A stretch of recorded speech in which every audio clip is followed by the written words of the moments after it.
Halo saudara, salam jumpa kembali di channel saya. Saat ini saya sangat berbahagia ketika boleh menyapa lagi saudara-saudara dengan kebenaran firman Tuhan.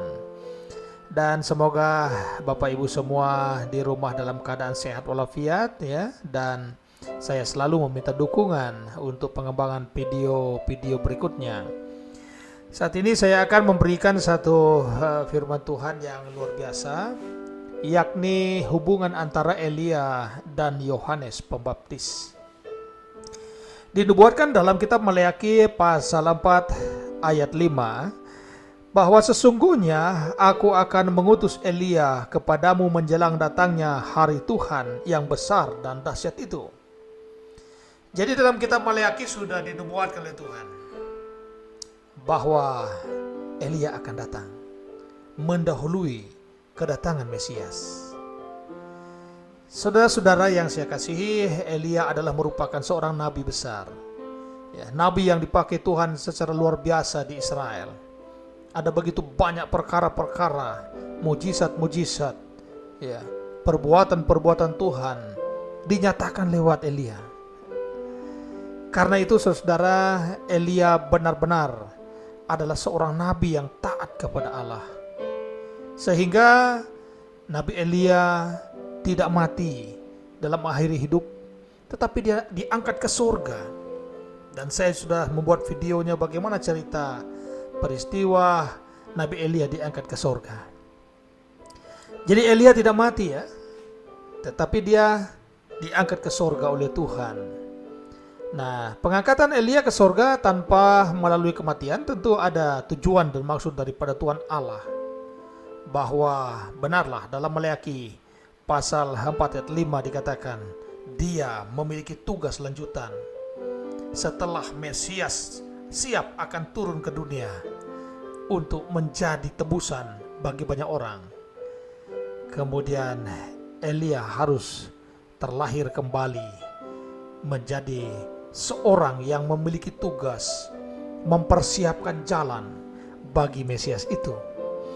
Jadi saudara, kedatangan Mesias bukanlah sesuatu yang dadakan-dadakan begitu ya. Sebagaimana saya katakan lalu bahwa karena ada yang mengatakan, oh Tuhan Yesus itu karena orang baik gitu, dia orangnya suci gitu, sehingga dipilih oleh Tuhan. Bukan. Bahwa Tuhan Yesus itu adalah Allah, firman Allah.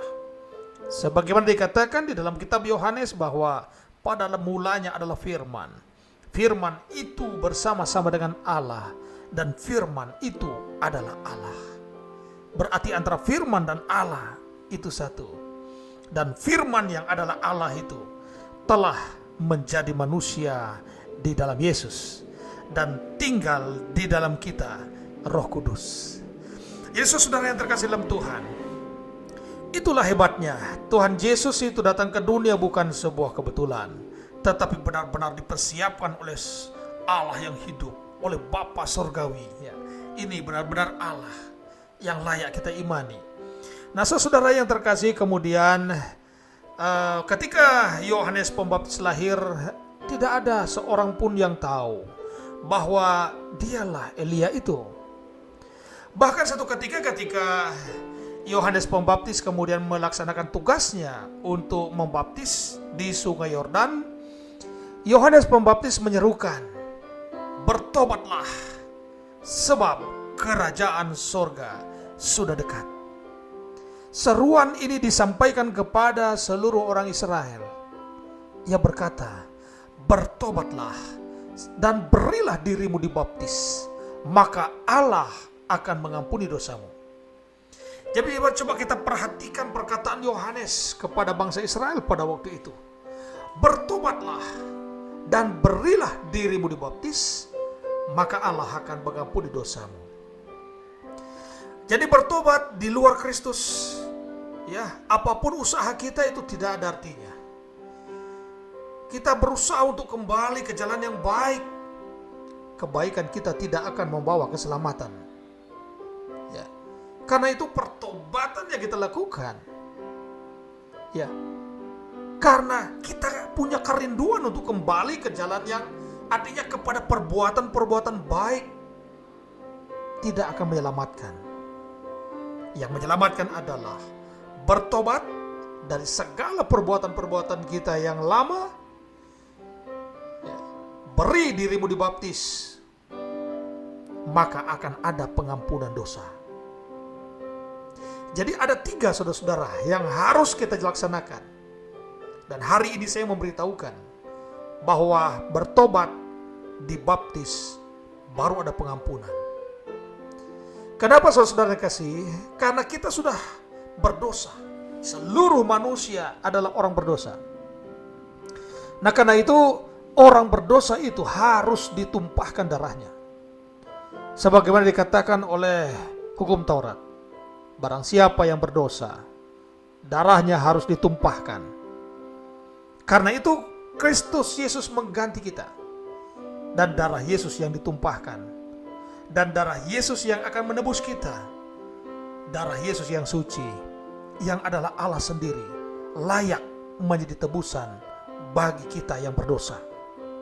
Kalau manusia yang berdosa ditumpahkan darahnya untuk menebus manusia berdosa lainnya, ya tentu tidak ada gunanya, saudara-saudara. Karena itu yang menjadi tebusan adalah anak domba yang tak bercela. Yesus itu adalah anak domba yang tak bercela. Nah karena itu saudara yang terkasih dalam Tuhan, itulah seruan daripada Yohanes. Ketika dia lahir dan ia melaksanakan tugas, ia berkata, bertobat, beri dirimu dibaptis, maka Allah akan mengampuni dosa-dosamu. Nah pada waktu Yohanes Pembaptis melaksanakan tugasnya untuk membaptis orang yang bertobat itu, semua orang yang menerima baptisan Yohanes, kemudian orang-orang Farisi bertanya kepadanya, beritahu kepada kami, siapakah engkau? Engkaukah nabi yang akan datang? Yohanes berkata, bukan. Engkaukah Elia? Yohanes mengatakan, bukan. Engkaukah Mesias? Yohanes juga mengatakan, bukan. Setelah itu orang-orang Farisi bertanya kepadanya, kalau begitu siapakah engkau? Apakah menurutmu tentang dirimu? Yohanes Pembaptis kemudian berkata, akulah suara yang berseru-seru di padang gurun. Persiapkanlah jalan untuk Tuhan. Luruskanlah jalan baginya. Hendaklah yang berlekuk-lekuk diratakan, dan yang berkelok-kelok kemudian dibuat menjadi rata. Artinya Yohanes Pembaptis adalah seorang nabi yang diutus Tuhan untuk mendahului kedatangan Mesias. Kenapa pada waktu orang Farisi bertanya, engkaukah Elia? Ia berkata bukan. Karena dia adalah Yohanes. Yohanes sendiri mengetahui bahwa dia adalah Yohanes, karena dia walaupun Elia yang lahir ke dunia kembali, roh Elia yang ada di dalam hidup Yohanes. Nah saudara terkasih dalam Tuhan, karena itu dalam percakapan ketika para murid bertanya kepada Tuhan Yesus di dalam Markus pasal 9 ayat 11 dan 13. Lalu mereka bertanya kepadanya, mengapa ahli-ahli Taurat berkata bahwa Elia harus datang dahulu? Jadi kalau Tuhan Yesus itu adalah Mesias, maka ahli-ahli Taurat mengetahui tentang kitab para nabi, akan ada Yohanes, akan Elia akan datang lebih dulu daripada Mesias itu. Itu syarat, tanda bahwa Mesias yang asli itu datang, ya, karena akan ada Mesias-Mesias palsu. Mesias Yesus itu akan datang, janji itu akan datang, maka harus didahului oleh kedatangan Elia. Tetapi mereka tidak mengetahui bahwa Yohanes itu adalah Elia. Karena Yohanes juga tidak menyatakan dirinya adalah Elia. Nah, saudara terkasih dalam Tuhan, dalam percakapan itu para murid bertanya, ahli Taurat mengatakan bahwa sebelum Mesias datang akan ada kedatangan Elia. Mereka bingung saudara, dan semua tidak tahu. Tetapi kemudian Tuhan Yesus berkata, memang Elia akan datang dahulu dan memulihkan segala sesuatu. hanya bagaimanakah dengan yang tertulis mengenai Anak Manusia, bahwa ia akan banyak menderita dan akan dihinakan? Tuhan Yesus menegaskan bahwa benar adanya Elia akan datang dan memulihkan segala sesuatu. Tetapi pusat daripada janji itu bukanlah Elia yang datang itu. Karena itu Tuhan Yesus mengatakan bahwa bagaimana dengan Anak Manusia yang banyak menderita dan akan dihinakan. Jadi pusat pemberitaan daripada Alkitab bukan Elia yang menjadi manusia, dilahirkan kembali menjelang kedatangan Mesias, tetapi pusatnya adalah Mesias yang menderita itu. Tetapi tandanya adalah Mesias terlebih dahulu akan terlahir Elia untuk membuka jalan bagi Mesias. Nah, karena itu Tuhan Yesus kemudian mengatakan, tetapi aku berkata kepadamu, memang Elia sudah datang, dan orang memperlakukan dia menurut kehendak mereka, sesuai dengan yang ada tertulis tentang dia. Jadi Tuhan Yesus sudah memberitahukan kepada para murid bahwa Elia sudah datang, dan orang-orang memperlakukan Elia sewenang-wenang. Karena kita saudara yang terkasih, Elia kita ketahui yang telah menjadi datang di dalam diri Yohanes Pembaptis. Kemudian dia berpakaian kulit binatang, dan makanannya adalah belalang dan madu hutan di padang gurun. Elia juga ketika dia melayani, dia menggunakan pakaian kulit dan juga hidup di padang gurun. Karena itu Tuhan Yesus sudah mengatakan bahwa Elia sudah datang, dan orang memperlakukan dia sewenang-wenang. Karena itu pada saat itulah kemudian murid-murid mengerti bahwa yang dimaksud oleh Tuhan Yesus adalah Yohanes Pembaptis. Nah, saudara yang terkasih dalam Tuhan, fokus daripada materi ini sebenarnya bukan berbicara tentang Elia yang menjadi Yohanes Pembaptis pada masa kedatangan Tuhan. Tetapi fokus kita adalah proses yang telah ditetapkan Tuhan menurut kitab suci telah tergenapi sepenuhnya, tepat seperti yang difirmankan oleh Tuhan. Karena itu saudara yang terkasih dalam Tuhan, kalau saudara belum memiliki Yesus Kristus dalam diri saudara, sekarang saatnya untuk berpikir bahwa segala sesuatu yang dikerjakan oleh Allah di dalam Alkitab itu tergenapi dengan sempurna di dalam Yesus Kristus. Karena itulah Tuhan Yesus mengatakan bahwa bagaimana dengan Mesias yang akan menderita oleh karena menebus dosa banyak orang. Nah, saudara yang terkasih, dalam kitab Lukas pasal 9 ayat 29 dikatakan